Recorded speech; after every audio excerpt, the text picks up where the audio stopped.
Welcome back to Gaya Guidance Program, the Virtual School of Gaya. I am Sarvagyanand Mishra from Jaggulal Mehta High School, Pujapi.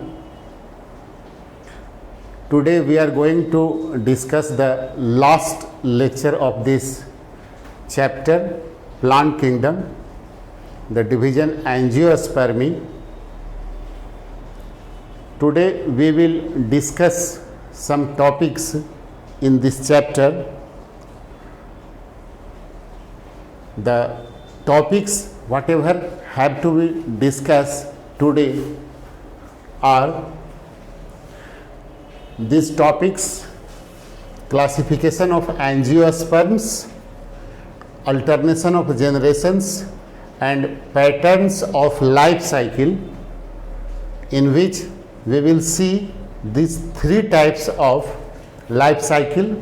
Those will be haplontic life cycle, diplontic life cycle and haplodiplontic life cycles. So this will be the last lecture of this chapter, Plant Kingdom. So let us start the classification of angiosperms. In this chapter, classification of angiosperms, first of all we classify the angiosperms into two groups. First one is monocotyledony and another one is dicotyledony. We also say monocotyledons and dicotyledons. So angiosperms are classified based on the number of cotyledons in their seeds into two classes. Two cotyledons, the classification in which the plants are kept with two cotyledons are called dicotyledons, and with single cotyledons are said to be monocotyledons. Students, बच्चे, कोटाइलेडॉन्स का मतलब बीज पत्र होता है, यानी ऐसे पौधे जिसमें एक दाल नज़र आता है, यानी जिसके बीज को हम टुकड़ा करके दो भागों में बराबर भागों में विभक्त नहीं कर सकते, ऐसे बीज पत्र वाले पौधों को हम मोनोकोटाइलेडॉन्स के अंतर्गत रखते हैं, तथा जिन पौधों के बीजों को एंजियोस्पर्म्स के पुष्पीय पादप के पौधे के बीज को जिसमें दो दाल हम प्राप्त कर सकते हैं, दो बीज पत्र प्राप्त कर सकते हैं, ऐसे पौधों को डाइकोटाइलेडॉन्स या डाइकोटाइलेडोनी के अंतर्गत रखते हैं। हम इनके कुछ कैरेक्टरिस्टिक्स पर विचार करेंगे, इनमें क्या डिफरेंसेस हैं, क्यों किसी बीज पत्र को या किसी पौधे को मोनोकोटाइलेडॉन्स में रखेंगे और क्यों उन्हें हम डाइकोटाइलेडॉन्स में रखेंगे। अक्सर मेरे साथ, आपके साथ, हम सबके साथ ऐसा होता है कि पौधे तो हमें देखने को मिलते हैं, लेकिन उन पौधों के बीज एट ए टाइम हमें देखने को नहीं मिलेंगे। तो बिना बीज को देखे हुए हम कैसे पहचान करेंगे कि वह पौधा जो है मोनोकॉट का है या डाइकॉट का है। तो इन डिफरेंसेस के आधार पर, इन अंतरों के आधार पर, ये जो दिए गए हमारे पास लिस्ट है, इसके आधार पर हम आसानी से उनको डिफरेंशिएट कर सकते हैं, आसानी से उनमें अंतर कर सकते हैं और प्राप्त कर सकते हैं कि जो दिया गया पौधा है वह पौधा डाइकोट का है या मोनोकॉट का है। खास करके इंटरमीडिएट के प्रैक्टिकल्स में आपको क्लासेस में बायोलॉजी में स्पॉटिंग के दौरान कुछ बीज रख दिए जाते हैं।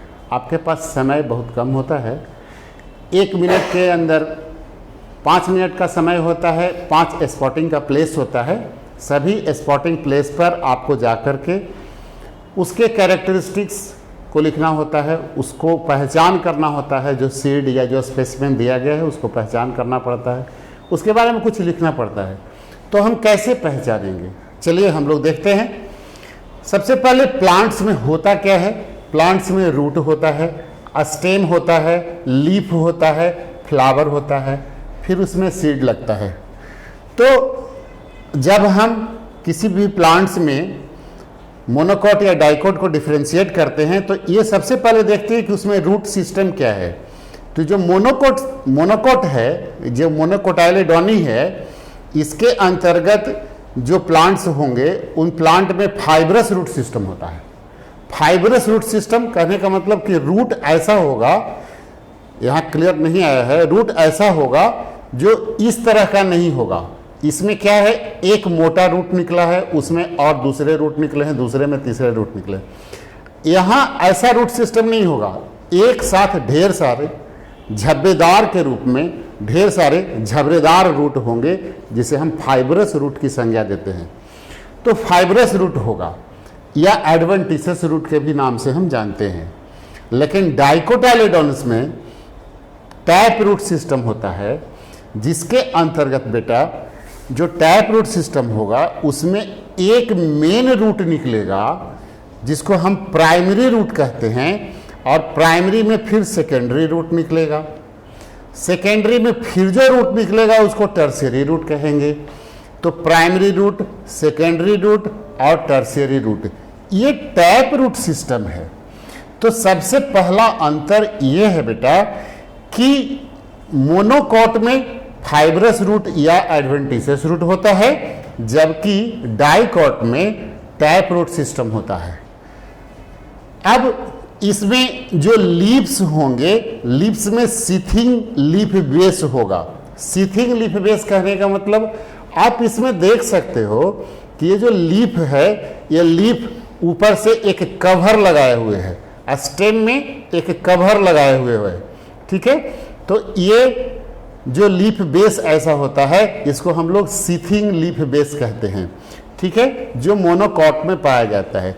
लेकिन डाइकॉट में जो लीफ होता है वह लीफ पेटियोलेट होता है। पेटियोलेट कहने का मतलब ये होता है कि लीफ में जो लीफ है उस लीफ में एक डंठल होगा, जैसा पीपल की पत्तियों में तुमने देखा होगा, आम की पत्तियों में देखा होगा, बरगद की पत्तियों में देखा होगा। यहाँ सरसों का एक पौधा लगाया गया है, इसमें भी डंठल दिख रहा है। तो ये जो डंठल है, ये डंठल को हम लोग पेटियोल कहते हैं, और पेटियोल जिस पत्तियों में होता है बेटा उसको हम लोग पेटियोलेट फ्लावर कहते हैं, पेटियोलेट लीफ कहते हैं। तो ये पेटियोलेट लीफ होता है। ये डिफरेंस है इसके लीफ में। लीफ में थोड़ा सा और डिफरेंस क्या है कि लीफ जो होते हैं इसमें पैरेलल वेनेशन होता है। वेनेशन कैसा है, पैरेलल होता है। लीफ में आप यहाँ देख सकते हो कि ये जो लीफ है, लीफ में एक मेन मिड रिब गया है, इस मिड रिब में और भी छोटे छोटे रिब्स गए हैं, यानी जो भेन्स गए हैं। तो ये मेन भेन है, मेन भेन से छोटे छोटे भेन्स निकले हैं, इसको भेनलेट्स कहते हैं। तो भेन और भेनलेट्स का इसके अंतर्गत ऐसा जाल बुना हुआ होता है कि इसको मिलकर के हम जालवत संरचना कहते हैं, यानी ये रेटिकुलेट लीफ कहलाता है। तो डाइकोट स्टेम में यानी डाइकोट प्लांट में बेटा जो लीफ होगा वो रेटिकुलेट होगा। लेकिन मोनोकॉट की जब हम बात करेंगे तो मोनोकॉट में जो लीफ होगा वो लीफ में पैरेलल वेनेशन होगा, यानी जो भेन्स इसमें जाल जैसी संरचना बना रही है इसमें पैरेलल होगा। पैरेलल जैसे मकई के पत्तियों में तुम देख सकते हो, गेहूं में, तुम देख सकते हो धान में, जिसको तोड़ करके दो बराबर भाग में नहीं किया जा सकता है। दाल में चना का दाल देखो, चना के दाल को जब दो पार्ट में करते हैं तो उसमें दो दाल निकलता है। तमाम लेग्यूमिनेसी फैमिली में जितने भी दाल वाले पौधे हैं उन सबों में जो दो दल पत्र होते हैं और उन सबों की पत्तियों में रेटिकुलेट वेनेशन देखने को मिलेगा। हम अगर इनके अस्टेम की बात करेंगे तो अस्टेम यानी कि जो तना होगा, इसमें तना वीक होता है, कमजोर होता है, और इसमें जो तना होता है वो मजबूत होता है, स्ट्रांग होता है, हार्ड होता है, स्टोनी भी हो सकता है, पत्थर के जैसा भी एकदम हो सकता है। जैसे तुम एग्जाम्पल ले सकते हो, आम के पौधे को देखो, कितना विशाल पौधा होता है, उसमें लकड़ी, स्टेम जो है, तना जो है उसका लकड़ी होता है, उसमें उड़ी है, कितना हार्ड है। और आम जब फल जाए तो आम खाओ और उसके बाद उसके गुठली को फाड़ के देखो, उसमें 2 दल पत्र तुम्हें दिखाई देंगे। 2 जो आम का अमोला है वो जब फाड़ोगे तो उसमें 2 पार्ट बनेगा, इसलिए वो डाइकोट है। हम उसी तरह से उसके फ्लावर्स की बात करेंगे तो फ्लावर्स इसमें ट्राइमेरस होता है। जैसे देखो कुछ फिगर हमने आपके लिए लाया है बनाकर, ये देखो, ये जो फ्लावर हैं इसमें ट्राइमेरस कंडीशन है। ये 3 इसमें ऊपर कोरोला होगा, 3 कैलिक्स होगा। तो ये जो कंडीशन है, इस कंडीशन को बेटा हम लोग ट्राइमेरस कंडीशन कहते हैं।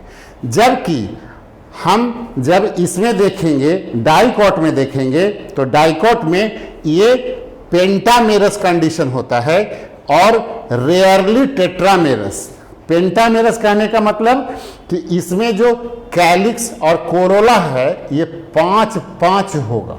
जैसे उड़हुल में देख सकते हो, चाइना रोज, हिबिस्कस रोजा चाइनेंसिस जो है उसमें देखो 5 पंखुड़ी देखने को मिलता है। उन पंखुड़ियों के नीचे जो कैलिक्स होता है, वो सेपल्स जो होते हैं, कैलिक्स का यूनिट सेपल है, सेपल्स की संख्या 5 होती है। कोरोला में पेटल्स की संख्या 5 है। तो ये पेंटामेरस कंडीशन होता है। पेंटामेरस, यहाँ टेट्रामेरस कंडीशन, यहाँ ट्राइमेरस कंडीशन। इसमें पेंटामेरस, डाइकोट में पेंटामेरस कंडीशन होता है और रेयरली कभी कभार 4 भी हो सकता है, इसलिए इसको टेट्रामेरस कंडीशन भी कहा जाता है। तो फ्लावर की ये स्थिति होती है। यहाँ लीफ में फिगर देख लो, ये रेटिकुलेट है, जाल बिछा हुआ है। ये मेन वेन है, मिडरिब, इससे वेनलेट्स निकले हैं और ये जाल जैसी संरचना बना दिए हैं, तो इसको रेटिकुलेट वेनेशन बोलेंगे। यहाँ पे ये पैरेलल वेनेशन हो गया, ठीक है। और यहाँ हम अगर सीड की बात करते हैं तो सीड में क्या होगा, एक कोटाइलेडोन होगा, सिंगल कोटाइलेडोन होगा, इसमें 2 कोटाइलेडोन्स होगा। इसको फिगर के माध्यम से आसानी से समझा जा सकता है। क्या कंडीशन है, यहाँ सिंगल एक ही कोटाइलेडोन है, एक ही बीजपत्र दिख रहा है और इसमें 2 बीजपत्र दिख रहा है। एग्जाम्पल के तौर पे बच्चे हमने बताया आपको कि जैसे धान है, गेहूं है, मकई है, जौ है, इन सबों में हम देखेंगे कि एक ही बीज पत्र होता है, उसको फाड़ के 2 बराबर भाग में नहीं किया जा सकता है। जबकि डाइकोट में क्या है, यहाँ पे 2 बीज पत्र है, 2 दाल है, जैसे चना है, मसूर है, मूंग है, अरहर है, उड़द है। ये तमाम जितने भी प्रकार के लेगुमिनेसी फैमिली के पौधे होते हैं, इन सबों में ये होता है डाइकोट। और सिर्फ लेगुमिनेसी में ही नहीं, दूसरे कुल के पौधे में भी होता है। जैसे मैंगो में मैंने बताया, मैंगो एनाकार्डियेसी फैमिली का है, उसमें भी देखते हैं कि 2 दल पत्र होते हैं, ठीक है। तो ये बेसिक डिफरेंसेस था, ठीक है। अब इसके बाद हम चलते हैं, इसी को थोड़े और डिफाइन करके हमने आपके लिए प्रस्तुत कर दिया है। आप इसको देखना, समझना, पढ़ना। अगर किसी प्रकार की कोई समस्या होगी तो कमेंट बॉक्स में डाल देना, हम उसके प्रश्नों का उत्तर देंगे आपको। वेनेशन पैरेलल होगा, रेटिकुलेट होगा, लीव्स सेसाइल होंगे, इसमें स्टॉक्स होंगे, यानी ये पेटियोलेट होगा, ये ई पेटियोलेट होगा। रूट्स एडवेंटिशियस रूट होगा या फाइब्रस रूट होगा, इसमें टैप रूट सिस्टम होगा। स्टेम इसमें वीक होगा, इसमें स्ट्रॉन्ग होगा, ठीक है। इसके बाद फ्लावर्स इसमें 3 पेटल्स और 3 सेपल्स ट्राइमेरस कंडीशन होगा। इसमें 5 petals 5 sepals pentamerous condition, rarely tetramerous होगा। कोटाइलेडॉन्स इसमें सिंगल होगा, इसमें डबल होगा। ठीक है, तो इस तरह से हम लोग एंजियोस्पर्म्स के क्लासिफिकेशन को यहाँ पे समाप्त करते हैं और आज के डिस्कशन से संबंधित हम लोग दूसरे चैप्टर को बेटा प्रारंभ करेंगे, जिसमें हम लोग अल्टरनेशन ऑफ जेनरेशंस के बारे में जानेंगे। क्योंकि प्लांट किंगडम के अंतर्गत हम लोगों ने एल्गी को पढ़ा है, बैक्टीरिया को एल्गी को पढ़ा है, ब्रायोफाइटा को पढ़ा है, टेरिडोफाइटा को पढ़ा है, जिम्नोस्पर्म को पढ़ा और एंजियोस्पर्म्स को पढ़ा। तो इन सबों में जो लाइफ साइकिल होगा वो कैसा होगा इसको पढ़ेंगे। लेकिन उसके पढ़ने के पहले, उसके जानने के पहले हम लोगों को ये जानना जरूरी होगा कि अल्टरनेशन ऑफ जेनरेशंस क्या है। जेनरेशंस का मतलब जैसा तुम जानते हो, पीढ़ी दर पीढ़ी जो संतति होती है उसे हम लोग जेनरेशंस कहते हैं। यहाँ अल्टरनेशन है। अल्टरनेशन शब्द का मतलब कि एक के बाद दूसरा, तो इसको पीढ़ी एकांतरण की संज्ञा हम लोग देते हैं। अल्टरनेशन ऑफ जेनरेशन मतलब पीढ़ी एकांतरण। क्या होता है बेटा अल्टरनेशन ऑफ जेनरेशन, ये जानेंगे। Actually in the life cycle of sexually reproducing plants, in the life cycle of sexually reproducing plants, कैसे प्लांट्स में? सेक्सुअली रिप्रोड्यूसिंग प्लांट्स, एसेक्सुअल में नहीं, sexually reproducing plants, there is a regular alternation between the gamete producing haploid gametophyte, gamete producing haploid gametophyte and spore producing diploid sporophyte, each producing the other. क्या मतलब हुआ? ये कि जो sexually reproducing plants होते हैं उसमें रेगुलर अल्टरनेशन होता है, एक के बाद दूसरा। मतलब गैमेटोफाइट के बाद स्पोरोफाइट, स्पोरोफाइट के बाद फिर से गैमेटोफाइट, फिर से स्पोरोफाइट, तो इस तरह से। और जो गैमेटोफाइट होता है वो हैप्लॉइड होता है। गैमेटोफाइट हैप्लॉइड होता है जो गैमेट का फॉर्मेशन करता है। स्पोरोफाइट डिप्लॉइड होता है जो कि स्पोर का फॉर्मेशन करता है। गैमेटोफाइट हैप्लॉइड होता है और गैमेट का फॉर्मेशन करता है।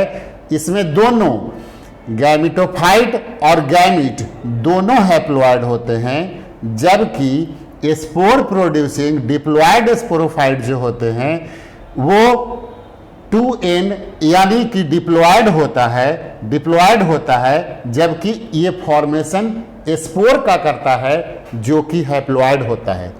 स्पोरोफाइट डिप्लॉइड होता है लेकिन स्पोर जो फॉर्मेशन करता है वो हैप्लॉइड होता है।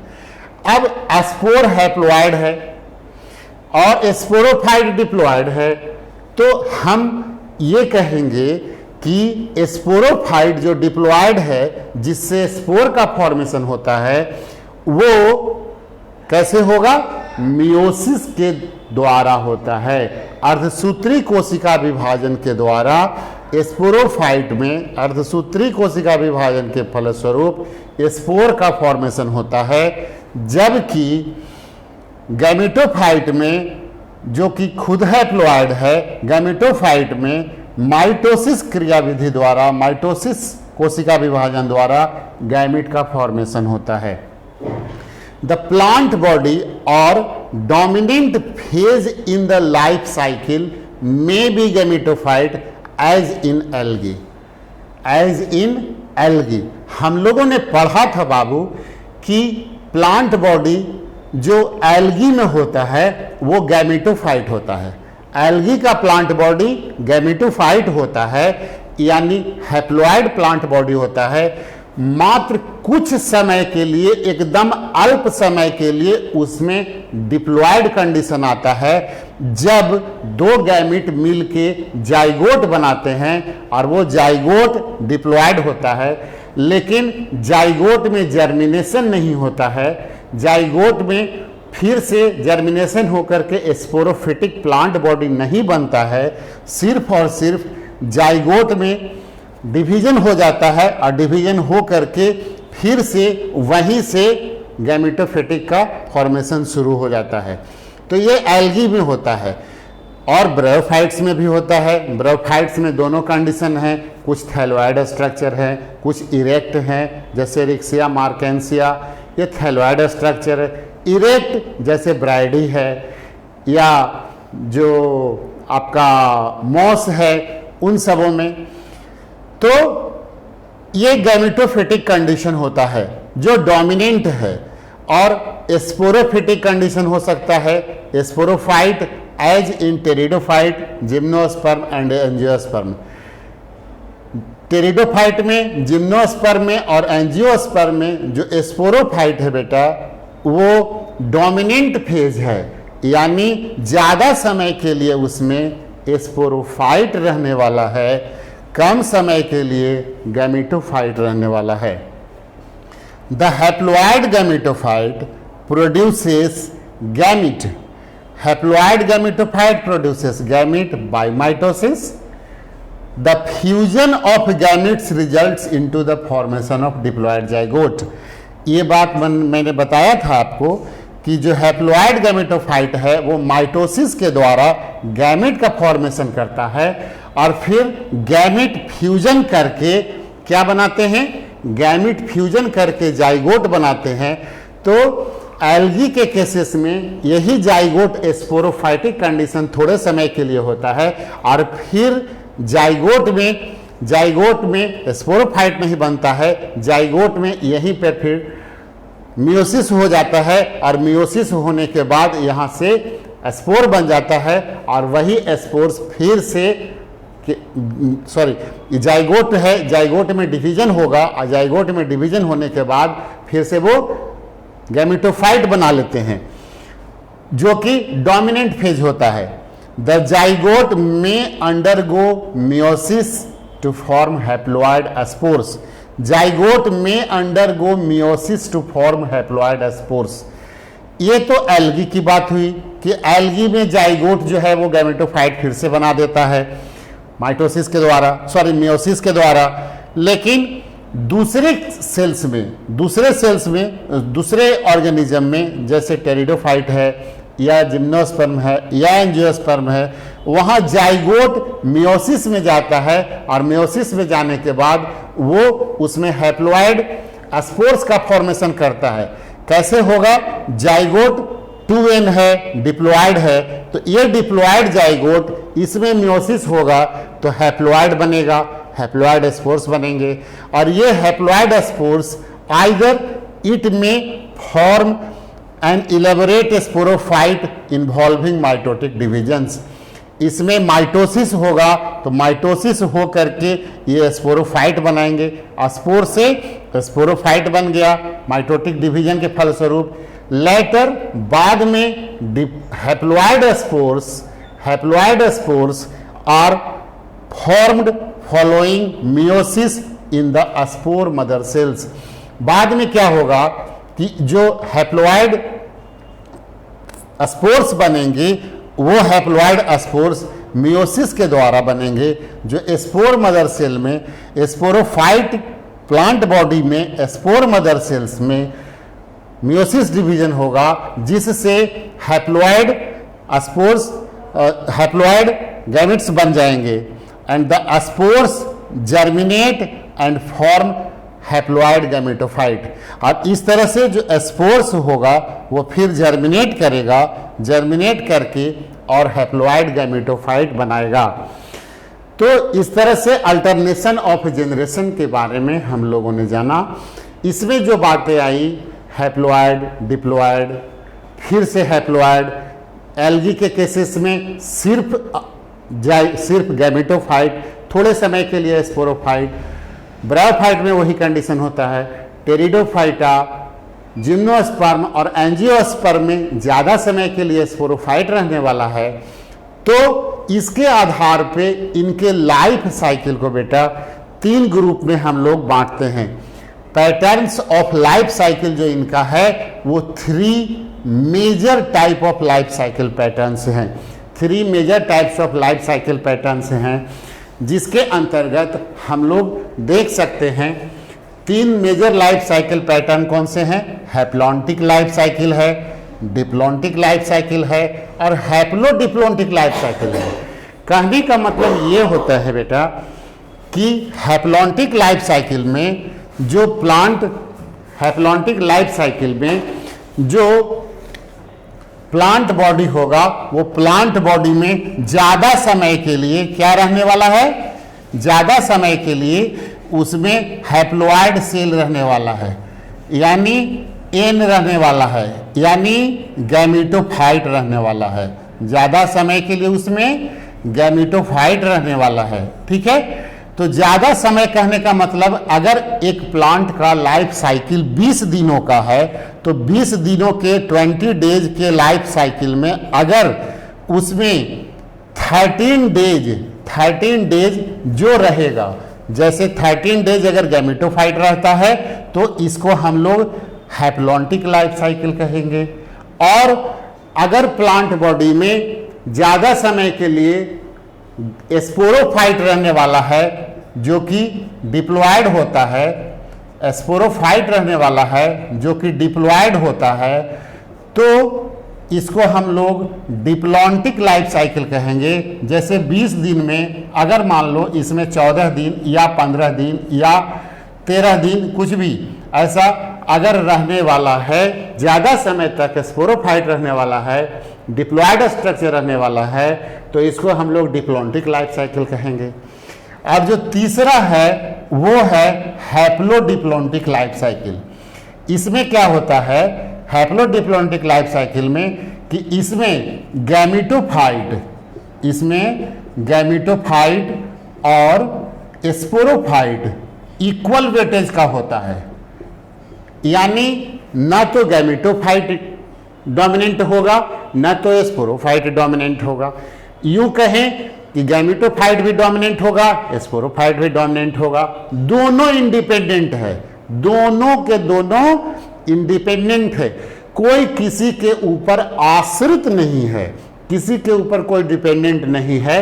तब ऐसे लाइफ साइकिल को बेटा हम लोग हैप्लोडिप्लॉन्टिक लाइफ साइकिल कहेंगे, क्योंकि हैप्लॉइड भी और डिप्लॉयड भी, क्योंकि गैमेटोफाइट भी और स्पोरोफाइट भी, तो इसको हम लोग हैप्लोडिप्लॉन्टिक लाइफ साइकिल कहेंगे। जबकि इसमें डिप्लॉन्टिक लाइफ साइकिल में स्पोरोफाइट डोमिनेंट है, ये डोमिनेंट फेज है, ज़्यादा समय रहने वाला है, और हैप्लॉन्टिक लाइफ साइकिल में गैमेटोफाइट ज़्यादा देर के लिए रहने वाला है। एग्जाम्पल तो तुम्हें याद ही होगा क्योंकि हमने जो आपको पढ़ाया है, तो इसमें एग्जाम्पल के तौर पे आपको याद होगा एल्गी में। एक्सेप्शन है इसमें बेटा, एक्सेप्शन के तौर पे इसमें फ्यूकस है, क्योंकि फ्यूकस में गैमेटोफाइट सिर्फ पूरे लाइफ साइकिल में नहीं होता है। ऐसा नहीं है कि उसमें कुछ समय के लिए जाइगोट बनता है, क्योंकि जाइगोट में फिर वहाँ डिवीजन होकर के स्पोरोफिटिक बॉडी बनाता है। लेकिन एक्सेप्ट फ्यूकस के अलावा तमाम जितने भी एल्गी होते हैं, चाहे वो स्पाइरोगायरा हो, नॉस्टॉक हो, रिबुलेरिया हो, कारा हो, निटेला हो, एडेगोनियम हो, पोलिसिफोनिया, बेट्राकोस्पेरमम, तमाम जितने भी प्रकार के एल्गी होते हैं, चाहे वो क्लोरोफाइसेन एल्गी हो, रोडोफाइसेन एल्गी हो, जेंथोफाइसेन एल्गी हो, सभी एल्गी में गैमेटोफाइट डोमिनेंट होगा, इसलिए इसको हम लोग हैप्लॉन्टिक लाइफ साइकिल कहेंगे। और ब्रायोफाइट में भी यही कंडीशन होता है। ब्रायोफाइट में चाहे वो थैलोइड स्ट्रक्चर हो या उसमें इरेक्ट कंडीशन हो। आपको याद होगा थैलोइड और इरेक्ट दो संरचना थी, जिसमें हेपेटिकॉप्सीडा में थैलोइड को रखे थे और ब्रायोप्सीडा में इरेक्ट वाले को रखा गया था। इसका मॉस एग्जाम्पल है, इसका एग्जाम्पल रीसिया मार्केंसिया, इसका एग्जाम्पल है बेटा रीसिया, और इरेक्ट वाले का एग्जाम्पल है मॉस। ठीक है, मॉस। तो इन सबों में, मॉस में या रेसिया में भी गैमेटोफाइट जो है वो डोमिनेंट होता है, स्पोरोफाइट डोमिनेंट, ये गैमेटोफाइट के ऊपर आश्रित होता है। तो इस तरह से यहाँ पे जो कंडीशन होता है ये हैप्लॉन्टिक कंडीशन है। और इस तरह से इसके थोड़े से हम लोग डिटेल में इनके कैरेक्टरिस्टिक्स को हम देखेंगे। क्या? The dominant phase in the life cycle is the free living gametophyte. किसमें? हैप्लॉन्टिक लाइफ साइकिल में। हैप्लॉन्टिक लाइफ साइकिल में the dominant phase in the life cycle is the free living gametophyte. Haplontic है तो gametophyte होगा। और ये gametophyte कैसा है? फ्री लिविंग है, free living. This one is not dependent upon sporophyte, this is not dependent upon other plant parts, so this is free living gametophyte. Free living gametophyte, dominant phase in the dominant phase gametophyte dominant है, dominant phase in the life cycle is the free living gametophyte. The diploid phase is only represented only by the single celled zygote, as for example in the algae. The diploid phase is only represented by the single celled zygote, and zygote undergo meiosis to form haploid spores which forms the gametophyte. Most of the algae like Volvox and Spirogyra, क्या हुआ? Zygote undergo meiosis, zygote diploid है, ये meiosis में जाएगा तो haploid body का निर्माण करेगा और हैप्लॉयड में क्या बनाएगा? स्पोर्स बनाएगा, और जो स्पोर्स क्या करेगा? फॉर्म्स द गैमेटोफाइट, वही स्पोर्स गैमेटोफाइट बनाता है। तो ज्यादा समय तक क्या रहने वाला है? इसमें गैमेटोफाइट रहने वाला है। तो ज्यादा समय तक जब गैमेटोफाइट रहने वाला है, गैमेटोफाइट डोमिनेंट है, तो ऐसे लाइफ साइकिल को बेटा हम लोग हैप्लॉन्टिक लाइफ साइकिल कहेंगे। और जो दूसरे टाइप का है, देखो इसको थोड़ा, इसके साइकिल को समझ लो। ये जैसे स्पाइरोगायरा में दिखाया गया, स्पाइरोगायरा का प्लांट बॉडी हैप्लॉयड है, एन मतलब हैप्लॉयड है, ठीक है। इस हैप्लॉयड प्लांट बॉडी में गैमेटैंजिया, जहां गैमेट्स बनता है, गैमेटैंजिया, इसमें दो गैमेट बनते हैं, ठीक है। ये सिंगुलर एन ये हैप्लॉयड गैमेट बना। कैसे बनेगा? कौन सा डिवीजन होगा? ये प्लांट बॉडी स्पाइरोगायरा का ये भी गैमेटोफाइट है, यानी ये भी हैप्लॉयड है, और हैप्लॉयड से हैप्लॉयड का फॉर्मेशन हो रहा है। इसका मतलब बेटा कि इसमें क्या होगा? इसमें माइटोसिस होगा। मेडिकल में क्वेश्चन पूछे जाते हैं, नीट में क्वेश्चन पूछे जाते हैं कि प्लांट बॉडी जब हैप्लॉयड है, खास करके एल्गी में जब हैप्लॉयड है तो उससे गैमेट का फॉर्मेशन किस सेल डिवीजन के मेथड से होगा? तो आंसर उसका होगा माइटोसिस। माइटोसिस के द्वारा गैमेट फॉर्मेशन होगा, एंड लेटरल और एस्केलरी फॉर्म कंजुगेशन होगा, ज्वाइन करेगा। ज्वाइन मतलब फर्टिलाइजेशन हुआ, फर्टिलाइजेशन करके जाइगोट बन गया, डिप्लॉयड बन गया, यही इसका स्पोरोफाइट है। कुछ समय के लिए सिर्फ और सिर्फ जाइगोट बना, कुछ नहीं, इसमें किसी प्रकार का कोई डिफरेंशिएशन नहीं हो रहा है, किसी प्रकार का स्पोर फॉर्मेशन, किसी प्रकार का इसमें स्पोरोफिटिक बॉडी का निर्माण नहीं हो रहा है। और यहाँ से फिर क्या हुआ? यही जो है इसमें मियोसिस हुआ, मियोसिस होके फिर हैप्लॉयड न्यूक्लियस बना, और ये हैप्लॉयड न्यूक्लियस जूस्पोर्स का निर्माण करते हैं। जूस्पोर्स हैप्लॉयड है जिसमें जर्मिनेशन होगा, और जर्मिनेशन होकर के फिर प्लांट बॉडी बनेगा। तो यहाँ से लेकर के यहाँ तक का जो पूरा सफर है ये गैमेटोफिटिक है, ये हैप्लॉयड बॉडी है। तो इस तरह से हम लोग कह सकते हैं कि gametophyte in the life cycle is dominant, hence it is called haplontic life cycle, as example in the Spirogyra, a type of algae. जो दूसरे टाइप का लाइफ साइकिल है बेटा, वो है डिप्लॉन्टिक लाइफ साइकिल। अब ये डिप्लॉन्टिक मतलब डिप्लॉयड से मतलब है। इसका जो लाइफ साइकिल होगा कैसा होगा? डिप्लॉन्टिक लाइफ साइकिल में ज्यादा समय तक क्या रहने वाला है? ज्यादा समय तक क्या रहने वाला है? डिप्लॉयड सेल रहने वाला है। ज्यादा समय तक के स्पोरोफाइट रहने वाला है। तो स्पोरोफाइट ज्यादा समय तक जब रहेगा तो इसको हम लोग डिप्लॉन्टिक लाइफ साइकिल कहेंगे। In plants showing this type of life cycle, the dominant photosynthetic phase is the diploid sporophyte। ये फोटोसिंथेटिक फेज है। ये प्लांट बॉडी बन रहा है। प्लांट बॉडी में रूट स्टेम लीफ भी होगा जो फोटोसिंथेसिस करेगा, क्लोरोफिलस होगा, फोटोसिंथेसिस करेगा और फिर उसमें वो सर्वाइव करेगा।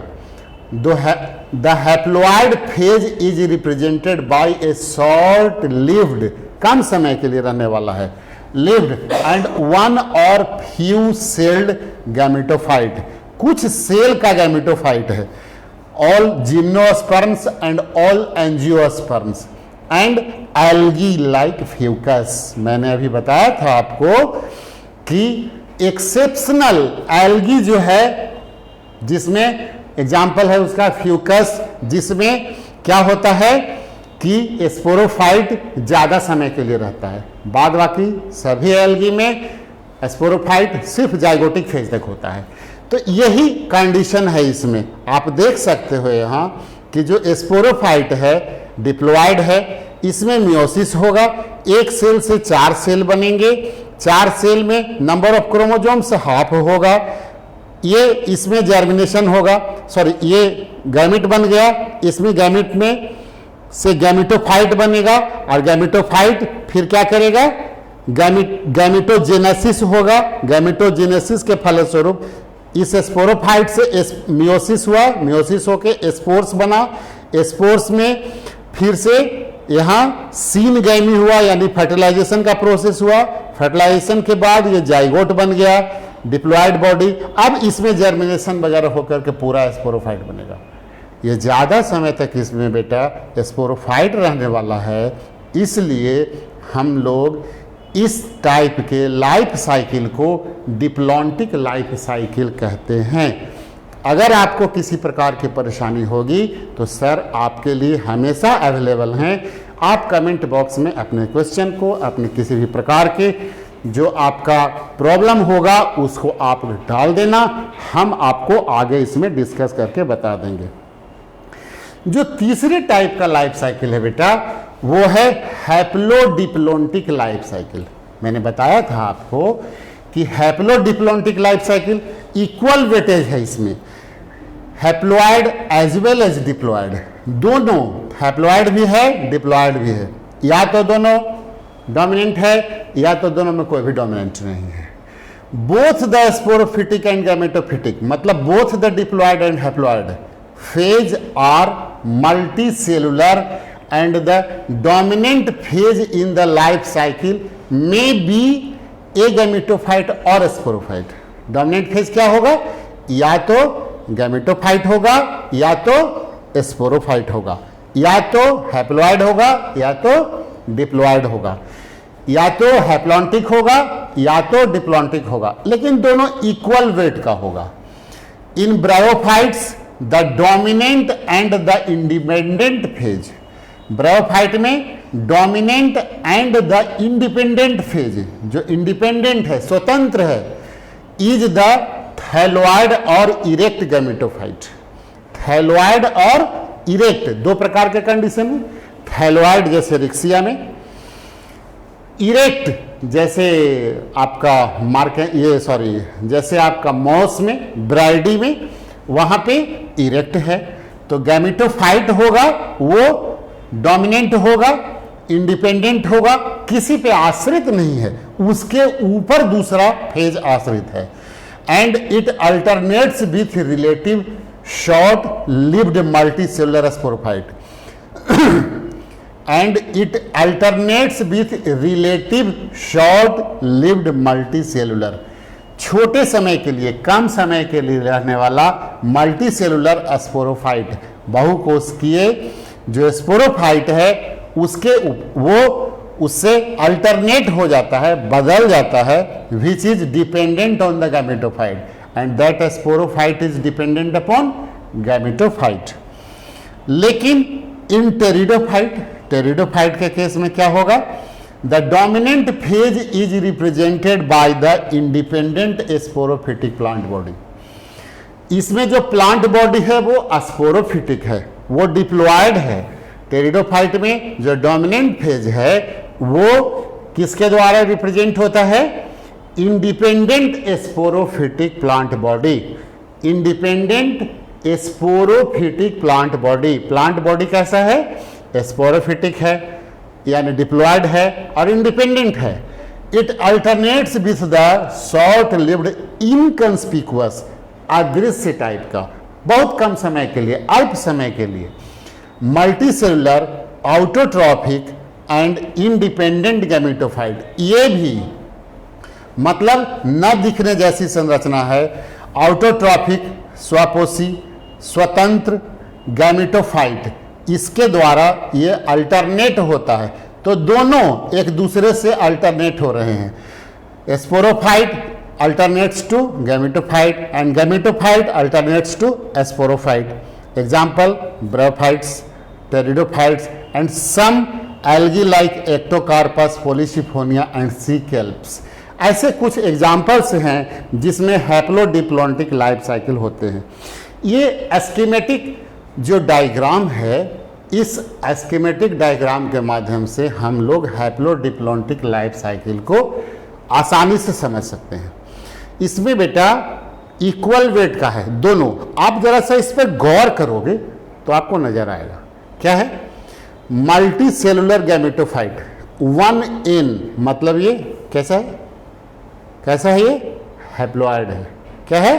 हैप्लॉयड है, सिंगल सेल का बना है, मतलब cell haploid, number of chromosomes का एक सेट है, इसमें एक जीनोम मौजूद है। अब इसमें माइटोसिस हुआ तो माइटोसिस, गैमेटोफाइट में माइटोसिस होगा तो माइटोसिस होगा कहाँ होगा? गैमेटेंजिया में। और गैमेटेंजिया में माइटोसिस होके क्या बनाएगा?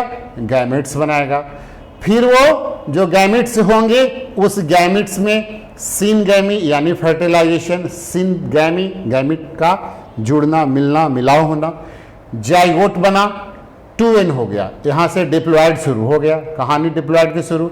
डिप्लॉयड में माइटोसिस होगा, हैप्लॉयड होता, डिप्लॉयड में अगर मियोसिस होता तो ये हाफ हो जाता, लेकिन डिप्लॉयड में क्या हो रहा है? माइटोसिस हो रहा है। तो माइटोसिस होगा तो क्या बनेगा? डिप्लॉयड सेल स्ट्रक्चर ही बनेगा। तो ये multi cellular sporophyte diploid structure बना, स्पोरोफाइट बन गया। और ये स्पोरोफाइट में फिर यहाँ पे मियोसिस हो रहा है। तो मियोसिस के दौरान क्या होगा बेटा कि ये जो स्पोरेंजिया में मियोसिस होगा, इससे स्पोर्स बनेंगे और स्पोर्स बन गए तो ये स्पोर्स कैसे होंगे? हैप्लॉयड होंगे। और इन हैप्लॉयड स्पोर्स में माइटोसिस होगा और माइटोसिस के बाद फिर क्या बनेगा? ये मल्टीसेलुलर गैमेटोफाइट बनेगा। तो इस स्कीमेटिक डायग्राम में जो हैप्लोडिप्लॉन्टिक लाइफ साइकिल है, इसमें हम क्या देख रहे हैं? यहाँ क्या है? यहाँ हैप्लॉयड है, यहाँ डिप्लॉयड है, डिप्लॉयड से हैप्लॉयड बना और हैप्लॉयड से यहाँ से, ये देखो ये पूरे लाइफ साइकिल अगर इतने देर का है तो यहाँ से यहाँ तक का जो फेज है ये मोस्ट प्रोबेबली हाफ लाइफ इसका गैमेटोफाइट है और हाफ लाइफ स्पोरोफाइट है। तो दोनों इक्वल वेट के होते हैं। एक प्लांट्स के लाइफ साइकिल में, हैप्लोडिप्लॉन्टिक लाइफ साइकिल में ये होते हैं। अब किसी भी अध्ययन अध्यापन में आवश्यक होता है उसका मूल्यांकन। आपने क्या पढ़ा, क्या समझा, हमने क्या पढ़ाया, हमारी बातों को आपने किस सतह तक अंगीकार किया, इस बात का मूल्यांकन भी जरूरी है। तो कुछ क्वेश्चंस हमने आपके लिए यहाँ डाले हैं। इस क्वेश्चंस का आप जवाब दोगे, कमेंट बॉक्स में डालोगे, ठीक है। या आपको अगर किसी प्रकार की समस्या होगी तो वो भी आप वहाँ लिखोगे। जैसे कुछ क्वेश्चंस हैं कि व्हाट आर साइटोटैक्सोनॉमी, पढ़ाया था क्लासिफिकेशन के दौरान ही मैंने आपको कि taxonomy based on cytology. What is chemotaxonomy? Taxonomy based upon the chemical constituents of the cell and the plants. ठीक है। What is palynotaxonomy? उसी प्रकार से कि palynotaxonomy, taxonomy that is related to the palynology, that is related to the study of pollen grains. Likewise other questions are also कि what is the basis of classification of algae? Basis of classification of algae भी मैंने आपको पढ़ा दिया है, जिसमें 3 group में बांटते हैं। वो कौन कौन से 3 ग्रुप हैं और उनका बेस क्या है आप खुद लिखोगे। What name is given to the leaf-like photosynthetic organs of the Phaeophycean algae? Phaeophycean algae में वो जो स्ट्रक्चर लीफ जैसी स्ट्रक्चर बनी है, स्पेशली मैंने आपको अपने सेकंड लेक्चर में ही आपको इसके बारे में डिटेल बताया था कि क्या कहते हैं। What do you understand by the alternation of generation? आज के टॉपिक में ये लास्ट लेक्चर में मैंने आपको बताया है कि अल्टरनेशन ऑफ जनरेशन क्या है। इसके लिए मेरा लास्ट लेक्चर आप देखना, आपको ये समझ में आ जाएगा। Name the tallest angiospermic plant, ये फर्स्ट लेक्चर में ही मैंने आपको बताया था कि एंजियोस्पर्म के जो टॉलेस्ट प्लांट होते हैं, जायंट रेडवुड, कहाँ पाए जाते हैं, उसके दूसरे नाम से क्या जाने जाते हैं। Name the male and female sex organs of the flower, ये मैंने 4th लेक्चर में आपको फ्लावर का डिस्कशन करके भी चाइना रोज में भी मैंने आपको बताया था इस तरह से। तो ये कुछ क्वेश्चंस, कुछ और क्वेश्चंस हैं, जैसे differentiate between homosporous and heterosporous pteridophyte. Pteridophyte में 2 हेटेरोस्पोरिक कंडीशन है, तो होमोस्पोरस एंड हेटेरोस्पोरस 2 प्रकार के स्पोर्स बनते हैं उसमें।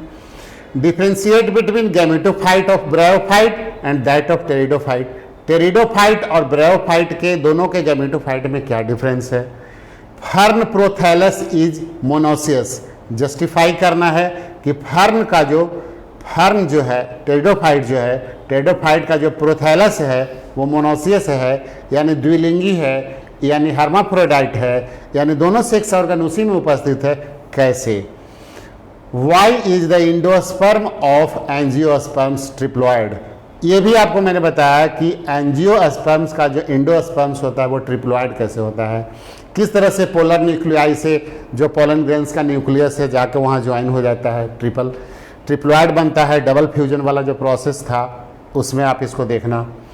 Mention the ploidy of the following, इनके प्लॉइडी बताना है बेटा कि इसमें कौन हैप्लॉइड है और कौन डिप्लॉइड है।